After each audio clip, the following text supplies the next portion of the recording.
Hey guys, we're back with episode number 2 of Game Night with Geek Show. My name's Randy. My name's Russell.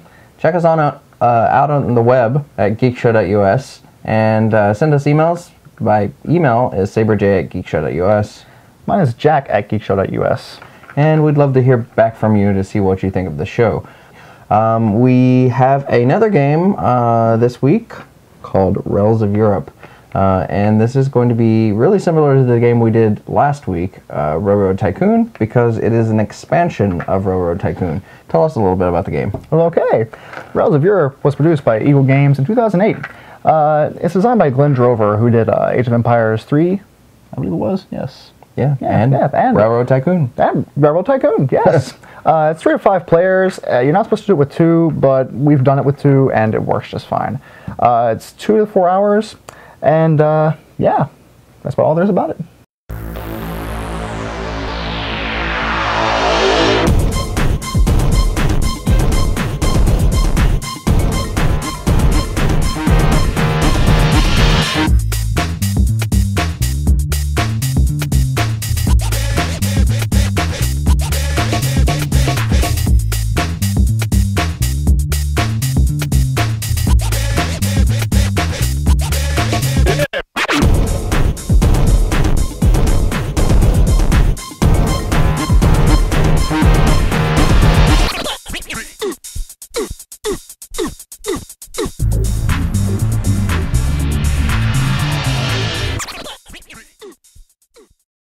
Alright, so we're going to take a look at how Realms of Europe actually works.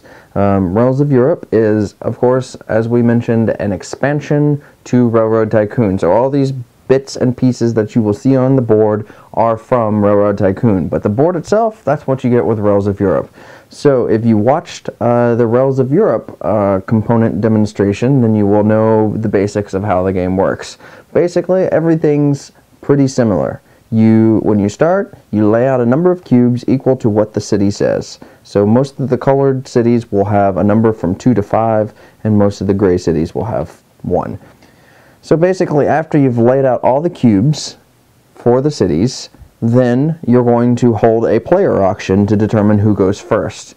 Now, in the auction, each person will have to issue a share. And once you issue a share, that will give you $5,000. And for every share you issue, you have $5,000.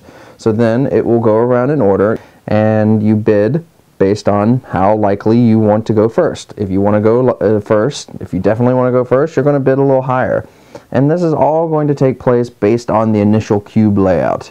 When you're delivering a cube, you deliver the colored cube to that city. So you're going to look and try and figure out, for instance, down here in Rome, we have 2 blue cubes. So those 2 blue cubes can go up here to Milan.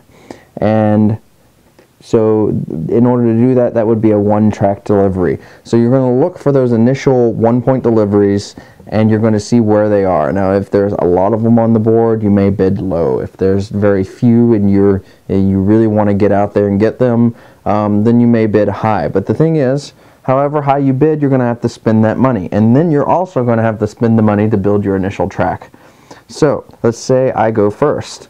One thing you'll do is then look at the board and figure out where you want to build your track.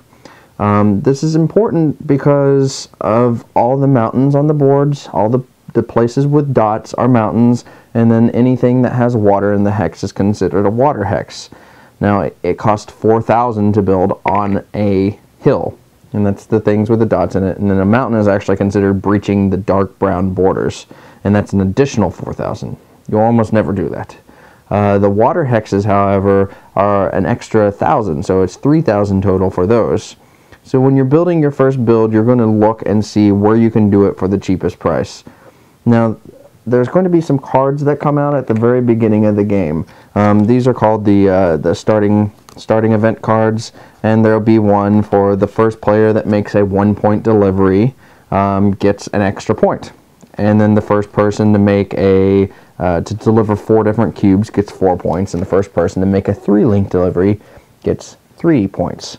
So these are the things that you're really going to try and get at the beginning of the game to give you an edge over the other players. But you're also going to want to find something that you can deliver easily for the lowest amount of money. The less money you spend, the more money the faster you're going to be generating money.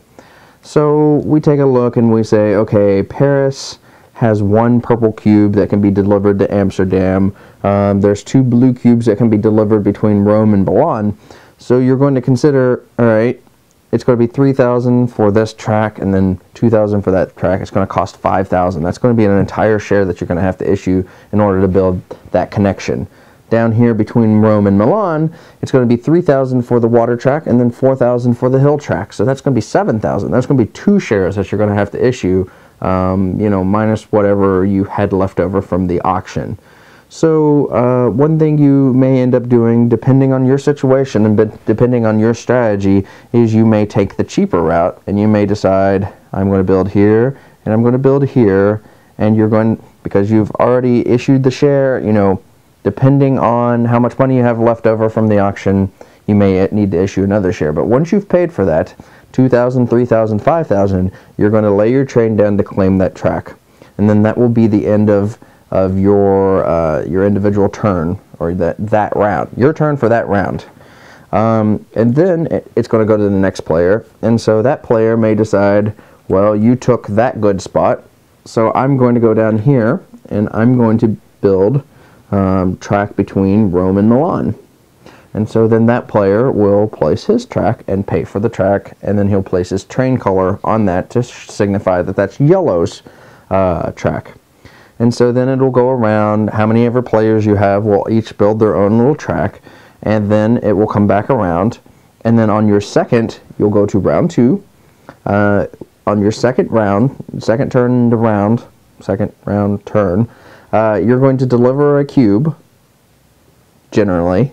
That's what you would want to do. So you would say from this city to that city, that's a 1-point delivery because there's 1 piece of track in between those 2 cities. And then you get 1 point on the victory track. And then the victory tracks go by points, and then the dollar amounts change depending on where you are on the victory track. So earlier in the game, you're going to be getting money faster. From 0 to 1 is a $3,000 per turn increase. From 1 to 2 is 1,000, 3 to 4, etc. is all 1,000. But then as you get higher and higher on the board, if you notice down here, it goes from victory point number 29 to victory point number 30 is 1,000, but from 30 to 31, that's no increase. And then from 35 to 36, it's actually a decrease of 1,000. So as you go along the board and you're getting more and more victory points, your income is fluctuating. So that will be a big strategy as you go into the game. Now, you've delivered your cube, so if you're the first player to do that, you get the starting, be the first person to deliver a cube thing. Early in the game, unlike with Railroad Tycoon, you're going to keep your goods. And you're going to keep them in front of you because the first person to deliver 4 different colored goods cubes will get the other starting card, which will give you 4 victory points. And you're basically going to do this. You're going to build your track, and you're going to deliver cubes. And then the other thing that's really going to play a big role is your train level. Train level 1 can deliver from one city to the next. But with a train level 2, you can then go to more cities. So say you have this red cube that you want to deliver to Paris, and you can do that along your track. If you have a level 1 train, you can't do that because you can only go over to Amsterdam, and that's not a red city, so you would not be able to make that delivery. But if you spent the $5,000 to upgrade to a level 2 train, then suddenly you can go 1, 2 to Paris, and you would get 2 victory points for that. And so as you go through the game, there's going to be this constant race to stay up with your opponents to make sure you have similar level trains, so that by the end of the game they're not making 6-point deliveries while you're making 2-point deliveries. It's a very good way to lose the game if you allow that to happen. But the other thing is, you definitely got to make sure you have cubes set up for you to deliver. If early in the game you issue 4 or 5 shares, but you make 1 or 2 deliveries, then you'll either be getting very little early on, or not, maybe even losing money early in the game. The other